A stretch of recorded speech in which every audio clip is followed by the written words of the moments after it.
Did you know that an obscure mountain in remote western Utah is home to one of the largest cliffs in the United States? This is Notch Peak, and it's home to the second largest vertical drop in the US, as well as the largest limestone cliff in North America. Notch Peak, which stands at 9,658 feet above sea level, is located in the House Range, a 70-mile mountain range that runs north-south in far western Utah. While the mountain is definitely obscure, Notch Peak is most well known for its massive north face, which is one of the largest cliffs in all of the United States.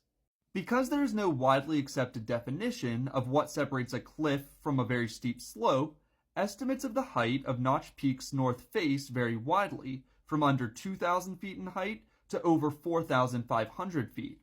But the most widely accepted number is 2,250 feet.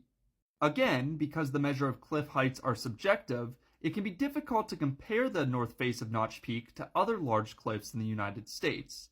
But most sources agree that Notch Peak is home to the second largest vertical drop in all of the US, behind only the much more famous El Capitan in Yosemite, which has a drop of nearly 3,000 feet.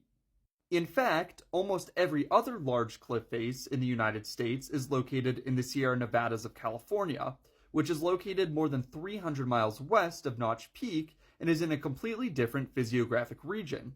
Notch Peak and the rest of the House Range are located in the Basin and Range Province, which covers a large portion of the interior western US as well as parts of northern Mexico.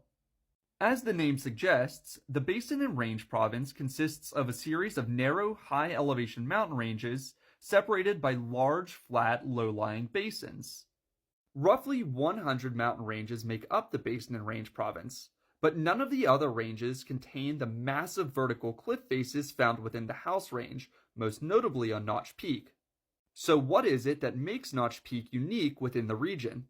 Well, it comes down to two primary factors. The first is that the north face of Notch Peak consists almost entirely of massive, uninterrupted beds of limestone and dolomite, which are both strong sedimentary rocks that are resistant to weathering. The north face contains almost no layers of weaker, softer rock like shale that would prevent the formation of vertical cliffs. The second reason is that these rock beds, which you can see nicely in this image here, are flat and nearly horizontal.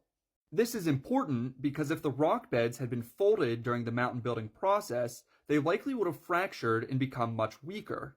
However, tectonic folding is very common elsewhere in the Basin and Range Province, which has limited the development of large vertical cliffs in other ranges that have